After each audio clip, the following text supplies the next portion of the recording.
Welcome to Cheater Confessions. Let's get started with today's story. My friend Gabriel Cruz threw himself a celebration at a busy downtown lounge the night it all changed. The place was packed, loud enough that people had to lean in to talk, and Carolyn treated the crowd like it was hers. I watched her from a short distance while catching up with Gabriel near the bar. She wasn't just social, she was performing. She brushed past me with a smile that didn't reach her eyes, then drifted toward a group of Gabriel's coworkers. That's when she settled next to John Mercer. Tall, sharp suit, too eager to laugh at anything. Carolyn touched his sleeve as she talked, leaned close to catch a joke that didn't require that much leaning, then picked a fry off his plate and fed it to him with a grin. John played along. His friends watched me like they'd paid for tickets. Gabriel murmured, "You good, Danny?" "I'm fine," I said, but my eyes were on Carolyn. She looked back at me, held my gaze, then whispered something into John's ear like she was daring me to react. I didn't raise my voice. I didn't start a fight. I walked over and stopped beside her. "We're done here," I told her quietly. She laughed like I'd made a joke. "Seriously? It's a party." "Exactly," I said. "Not a stage." People nearby went silent. John leaned back.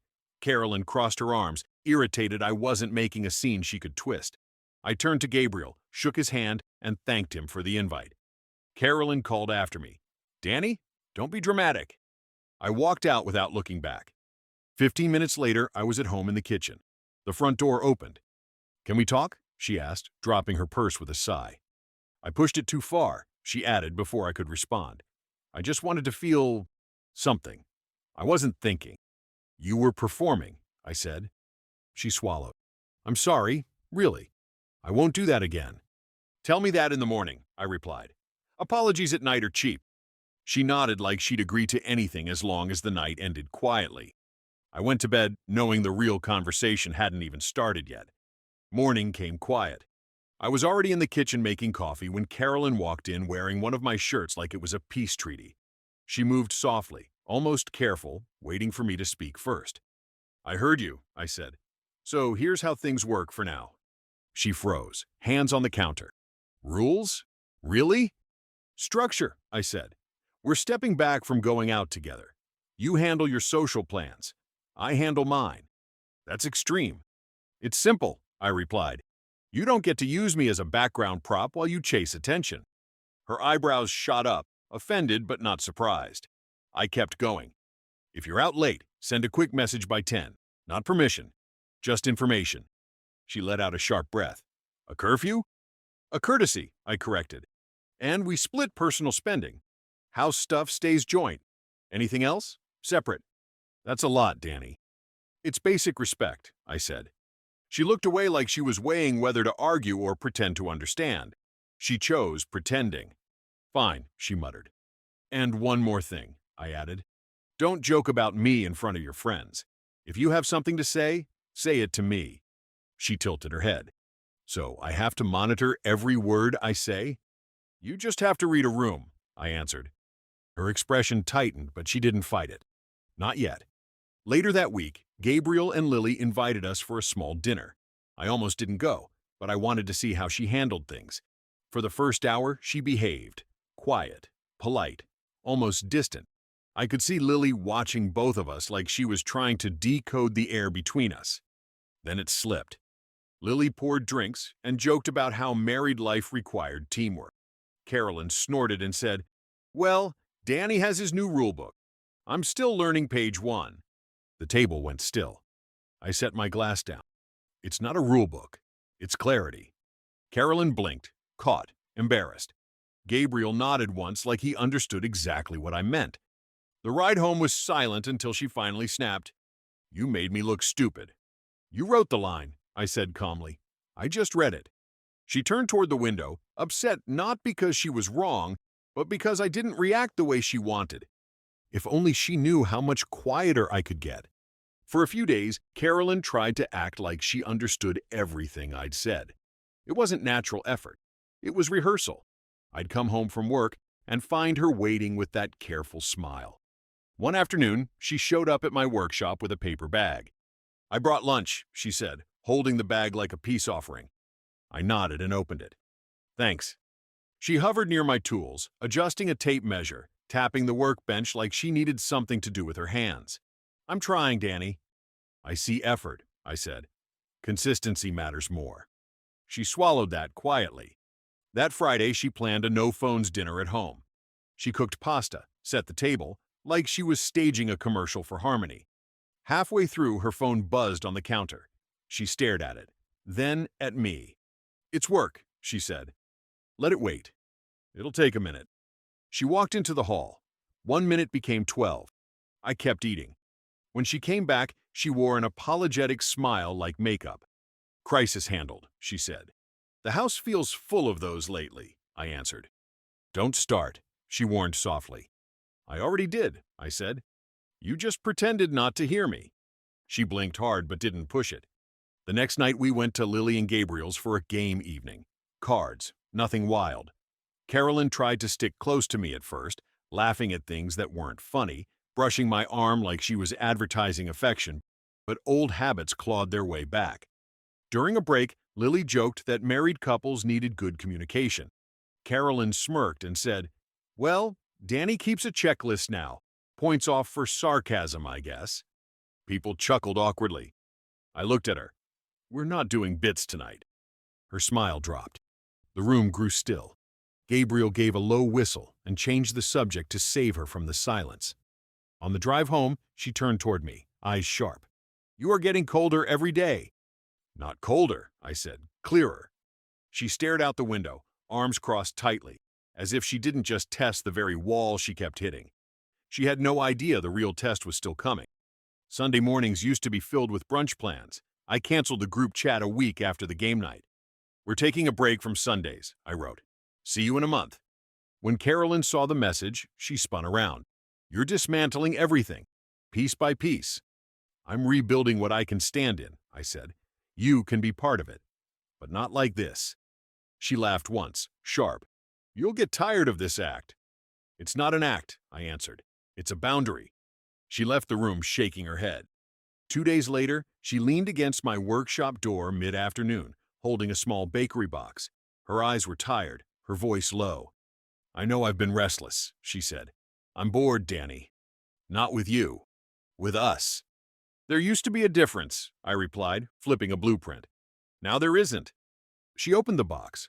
"I'm trying to put the air back in the tires." "Then keep pumping." She gave a small smile. That was the first soft turn in weeks. But the second turn didn't last.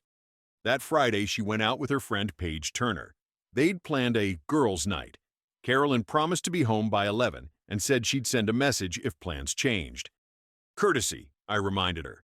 "Got it," she said, grabbing her coat. I stayed late at a renovation site. At 10:15, I texted her, "Running late, home around 11. No reply. At 11:10, I pulled into our driveway. The house sat dark. No car, no lights, no update. I set my keys down, walked the hall once, and checked the back door out of habit. At 11:22, I texted, "Where are you?"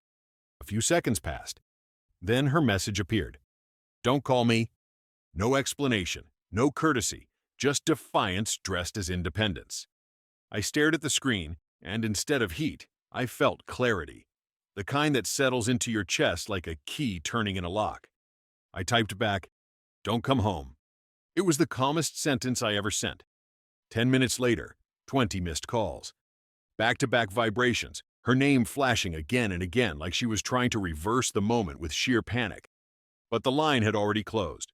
The moment she cut it, I sealed it. The house had never felt quieter or clearer. I didn't pace, I didn't rehearse speeches, I just moved. I took her suitcases out of the closet and set them on the bed. I folded her clothes, lined her shoes, packed her makeup bag, grabbed her chargers from the nightstand, and emptied her bathroom drawer into a toiletry case. No anger, no shaking hands, just quiet motion. By 11:50, both suitcases waited by the front door. At 12:05, I texted Noah Richards, the locksmith I'd used on job sites. "Need a cylinder change right now. Front and back. Paying extra." He responded immediately. "On my way." He showed up in a gray hoodie, toolbox in hand. He didn't push. He swapped out both locks in under 15 minutes and left. At 12:58, headlights swept across the living room wall. Then the front handle rattled. Louder. "Danny!" Carolyn's voice hit the wood. "My key isn't working." I waited until the knocking became sharp and frantic. Then I opened the door with the chain still on. She stood there with her purse dangling from one hand, mascara smudged, hair messy like she'd been running her fingers through it the whole drive. "What did you do?" she snapped. I slipped off the chain and opened the door fully. Her eyes fell straight to the suitcases waiting behind me. She blinked fast, as if the sight refused to make sense. "What is this?" she whispered. "I'm finishing the conversation you started," I said. "Is this over a fight?" "No," I replied. "This is over your message." She swallowed hard. "Danny, I didn't mean... You told me not to call you, so I won't. And you told me not to expect you home, so I don't." She stepped forward, testing the doorway. I slid one suitcase toward her with my foot. "Don't," I said. Not loud, not threatening, just final. Her eyes filled, confusion mixing with shock. "You're making a mistake." "Maybe," I said, "but I won't make it twice. I'll file in the morning." She picked up the suitcases with trembling hands, turned away, and walked into the dark. The wheels hit the concrete before her car engine started. I closed the door, and for the first time in months, the house felt honest. The next morning, I drove straight to the county clerk's office. I filled out the divorce petition line by line. No drama, no hesitation, just a signature that matched the new locks on my doors. By 10 a.m., the documents were filed. No emotions, no arguments, no explanations. I blocked her number after the 20th call, then blocked Paige, then anyone else who tried to negotiate on her behalf. I sent Carolyn one email. "Your remaining items are boxed. Pickup available today from 2 to 4 or Sunday from 10 to 12. Nothing more." Around noon, Gabriel and Lily pulled into my driveway. They didn't knock right away. They stood there like they were bracing for damage. Gabriel finally said, "We heard something happened." "Something ended," I corrected. We sat at the kitchen island. I told them about the messages. No yelling, no dramatics, just the truth. Lily covered her mouth. "She told me she felt misunderstood," she whispered. "She told me not to call her," I said. I listened.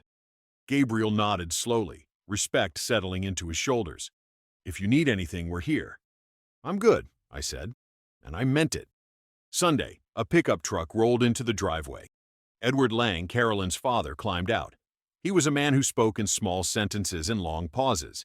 He didn't shake his head or sigh. He just looked at me like he'd seen this ending months before. "She's in the truck," he said. I figured. We loaded the boxes in silence. When we finished, he wiped his hands on his jeans. "You sure about this?" "I'm steady," I replied. He nodded once. "She's not doing well." "That's between her and herself," I said. "I'm not her keeper." He studied me for a long second. Then he held out his hand. "Good luck." "You too." He got in the truck. Carolyn never looked up from the passenger seat, a shape of regret that came too late. Once the boxes were gone, the house settled into a steadiness I hadn't felt in years. I kept my routine simple. Work in the morning, gym after lunch, a project or two in the garage at night. Nothing dramatic, nothing loud.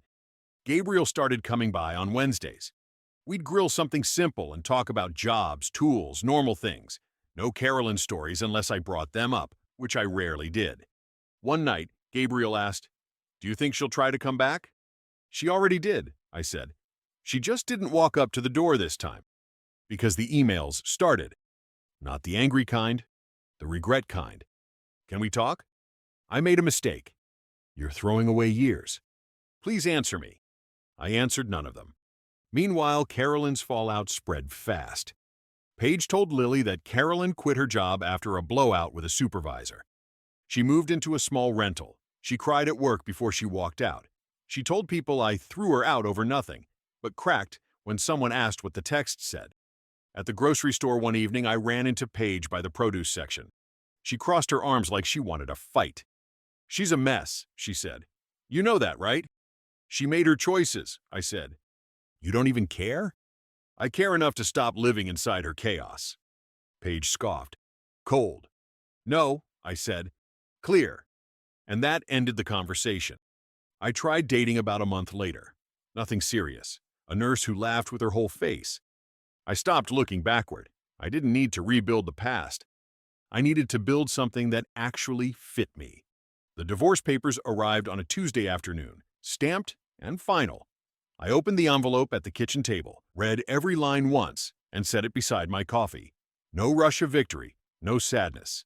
Just a quiet confirmation of what had already been true the night she texted me.